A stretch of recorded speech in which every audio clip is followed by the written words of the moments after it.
यह भगवत गीता सिर्फ एक धर्म के लिए नहीं है, बल्कि इस धरती के हर एक इंसान को पढ़ना चाहिए और समझना चाहिए ताकि वह अपनी जिंदगी में सुख और सफलता को पा सके। भगवत गीता में कुल 18 अध्याय है एवं 700 श्लोक है, जो कि सभी के लिए पढ़ पाना थोड़ा मुश्किल है, इसलिए मैं आपके लिए यह वीडियो लाया हूँ। आप गीता के इन श्लोकों को सुने। तीसरा अध्याय। अर्जुन उवाच। अर्जुन बोले, हे जनार्दन, यदि आपको कर्म की अपेक्षा प्रज्ञान श्रेष्ठ मान्य है, तो फिर हे केशव मुझे भयंकर कर्म में क्यों लगाते हैं? आप मिले हुए से वचनों से मेरी बुद्धि को मानो मोहित कर रहे हैं, इसलिए उस एक बात को निश्चित करके कहिए जिससे मैं कल्याण को प्राप्त हो जाऊं। श्री भगवान बोले, हे निष्पाप, इस लोक में हो प्रकार की निष्ठा मेरे द्वारा पहले कही गई है। उनमें से सांख्य योगियों की निष्ठा तो ज्ञान योग से और योगियों की निष्ठा कर्मयोग से होती है। मनुष्य न तो कर्मों का आरंभ किए बिना निश्चर्मता को यानी योग निल्ला को प्राप्त होता है, और न कर्मों के केवल त्याग मात्र से सिद्धि यानी सांख्य निष्ठा को ही प्राप्त होता है। निःसंदेह कोई भी में मनुष्य किसी भी में क्षण मात्र भी बिना कर्म किए नहीं रहता, क्योंकि सारा मनुष्य समुदाय प्रकृति जनित गुणोद्धारा परवश हुआ कर्म करने के लिए बाध्य किया जाता है। जो मूढ़ बुद्धि मनुष्य समस्त इंद्रियों को हठ पूर्वक ऊपर से रोककर मन से उन इंद्रियों के विषयों का चिंतन करता रहता है, वह मिथ्याचारी अर्थात दंभी कहा जाता है। किंतु हे अर्जुन, जो पुरुष मन से इंद्रियों को वश में करके अनासक्त हुआ समस्त इंद्रियों द्वारा कर्मयोग का आचरण करता है, वही श्रेष्ठ है। तू शास्त्र विहित कर्तव्य कर्म कर, क्योंकि कर्म न करने की अपेक्षा कर्म करना श्रेष्ठ है, तथा कर्म न करने से तेरा शरीर निर्वाह भी नहीं सिद्ध होगा। यज्ञ के निमित्त किए जाने वाले कर्मों से अतिरिक्त दूसरे कर्मों में लगा हुआ ही यह मनुष्य समुदाय कर्मों से बंधता है। इसलिए हे अर्जुन, तू आसक्ति से रहित होकर उस यज्ञ के निमित्त ही भली भांति कर्तव्य कर्म कर। प्रजापति ब्रह्मा ने कल्प के आदि में यज्ञ स्थित प्रजाओं को रचनार उनसे कहा कि तुम लोग इस यज्ञ के द्वारा वृद्धि को प्राप्त हो और यह इच्छित भोग प्रदान करने वाला हो। तुम लोग इस यज्ञ के द्वारा देवताओं को उन्नत करो और वे देवता तुम लोगों को उन्नत करे। इस प्रकार निःस्वार्थ भाव से एक दूसरे को उन्नत करते हुए तुम लोग परम कल्याण को प्राप्त हो जाओगे। यज्ञ के द्वारा बढ़ाए हुए देवता तुम लोगों को बिना मांगे ही इच्छित भोग निश्चय ही देते रहेंगे। इस प्रकार उन देवताओं के द्वारा दिए हुए भोगों को जो पुरुष उनको बिना दिए स्वयं भोगता है, वह चोर ही है। यज्ञ के बचे हुए अन्न को खाने वाले श्रेष्ठ पुरुष सब पापों से मुक्त हो जाते हैं, और जो पापी लोग अपना शरीर पोषण करने के लिए ही अन्न पकाते हैं, वे तो पाप को ही खाते हैं। संपूर्ण प्राणी अन्न से उत्पन्न होते हैं, उनकी उत्पत्ति वृष्टि से होती है, वृष्टि यज्ञ से होती है, और यज्ञ विहित कर्मों से उत्पन्न होने वाला है। कर्म समुदाय को तू वेद से उत्पन्न और वेद को अविनाशी परमात्मा से उत्पन्न हुआ जान। इससे सिद्ध होता है कि सर्वव्यापी परम अक्षर परमात्मा यज्ञ में प्रतिष्ठित हैं। हे पार्थ, जो पुरुष इस लोक में इस प्रकार परंपरा से प्रचलित सृष्टि चक्र के अनुकूल नहीं बरतता, अर्थात अपने कर्तव्य का पालन नहीं करता, वह इंद्रियों के द्वारा भोगों में रमण करने वाला पापायु पुरुष व्यर्थ ही जीता है। परंतु जो मनुष्य आत्मा में ही रमण करने वाला और आत्माएं ही वृत्त तथा आत्माओं ही संतुष्ट हो, उसके लिए कोई कर्तव्य नहीं। उस महापुरुष का इस विश्व में न तो कर्म करने से कोई प्रयोजन रहता है और न कर्मों के न करने से ही कोई प्रयोजन रहता है, तथा संपूर्ण प्राणियों में भी इसका किंचन मात्र भी स्वार्थ का संबंध नहीं रहता।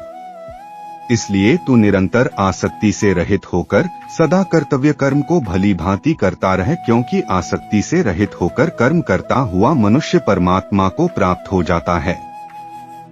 जनकादि ज्ञानी जन भी आसक्ति रहित कर्म द्वारा ही परम सिद्धि को प्राप्त हुए थे।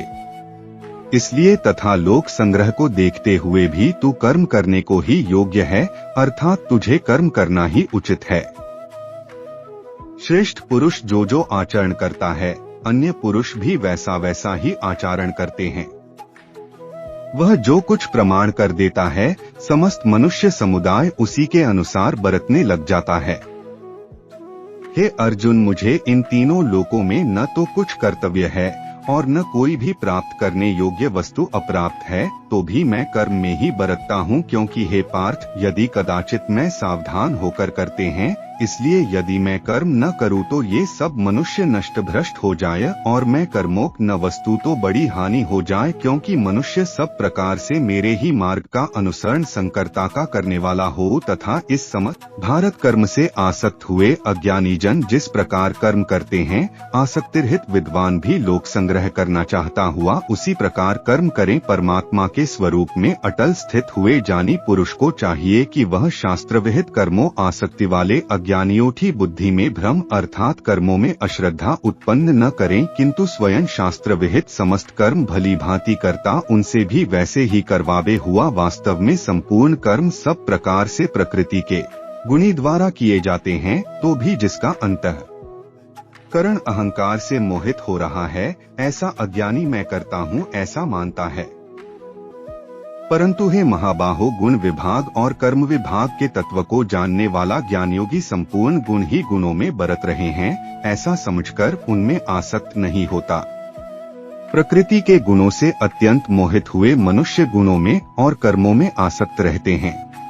उन पूर्णत्या न समझने वाले मंदबुद्धि अज्ञानियों को पूर्णत्या जानने वाला ज्ञानी विचलित न करे। मुझ अंतर्यामी परमात्मा में लगे हुए चित्त संपूर्ण कर्मों को मुझे में अपूर्ण करके आशारहित, ममता रहित और संतापरहित होकर युद्ध कर। जो कोई मनुष्य दोष दृष्टि से रहित और श्रद्धायु होकर मेरे इस मत का सदा अनुसरण कर भी संपूर्ण कम करते हैं, वह कर्मों से जाते हैं छूट। परंतु जो मनुष्य मुझ में दोषारोपण करते हुए मेरे इस मत के अनुसार नहीं चलते हैं, उन मूर्खों को तू संपूर्ण ज्ञानों में मोहित और नष्ट हुए ही समझ। सभी प्राणी प्रकृति को प्राप्त होते हैं, अर्थात अपने स्वभाव के परवश हुए कर्म करते हैं। ज्ञानवान भी अपनी प्रकृति के अनुसार चेष्टा करता है, फिर इसमें किसी का हठ क्या करेगा। वह इंद्रिय के अर्थ में अर्थात प्रत्येक इंद्रिय के विषय में राग और द्वेष दिए हुए स्थित हैं। मनुष्य को उन दोनों के वश में नहीं होना चाहिए, क्योंकि वे दोनों ही इसके कल्याण मार्ग में विघ्न करने वाले महान शत्रु हैं। अच्छी प्रकार आचरण में लाए हुए दूसरे के धर्म से गुणरहित भी अपना धर्म अति उत्तम है। अपने धर्म में तो मरना भी कल्याणकारक है और दूसरे का धर्म भय को देने वाला है। अर्जुन बोले, हे कृष्ण, तो फिर यह अनुष्य स्वयं चाहता हुआ भी बलात् लगाए हुए की भांति किससे प्रेरित होकर पाप का आचरण करता है। श्री भगवान बोले, रजोगुण से उत्पन्न हुआ यह काम ही क्रोध है। यह बहुत खाने वाला अर्थात भोगों से कभी न अधाने वाला और बड़ा पापी है। इसको ही तू इस विषय में वैरी जान। जिस प्रकार धुएं से अग्नि और मैल से दर्पण तुका जाता है, तथा जिस प्रकार जेर से गर्भ ढका रहता है, वैसे ही उस काम के द्वारा यह ज्ञान ढका रहता है। कामरूप ज्ञानियों के नित्य वैरी के द्वारा मनुष्य का ज्ञान ढका हुआ है। इंद्रिया, मन और बुद्धि में सब इसके वासस्थान कहे जाते हैं। यह काम इन मन, बुद्धि और इंद्रियों के द्वारा ही ज्ञान को आच्छादित करके जीवात्मा को मोहित करता है। इसलिए हे अर्जुन, तू पहले इंद्रियों को वश में करके इस ज्ञान और विज्ञान का नाश करने वाले महान पापी काम को अवश्य ही बलपूर्वक मार डाल। इंद्रियों को स्थूल शरीर में पर यानी श्रेष्ठ, बलवान और सूक्ष्म कहते हैं। इस इंद्रियों से पर मन है, मन से भी पर वृद्धि है, और जो बुद्धि से भी अत्यंत पर है वह आत्मा है। इस प्रकार बुद्धि से पर अर्थात सूक्ष्म, बलवान और अत्यंत श्रेष्ठ आत्मा को जानकर और बुद्धि के द्वारा मान को वश में करके हे महाबाहो, तू इस कामरूप दुर्जय शत्रु को मार डाल। तीसरा अध्याय समाप्त।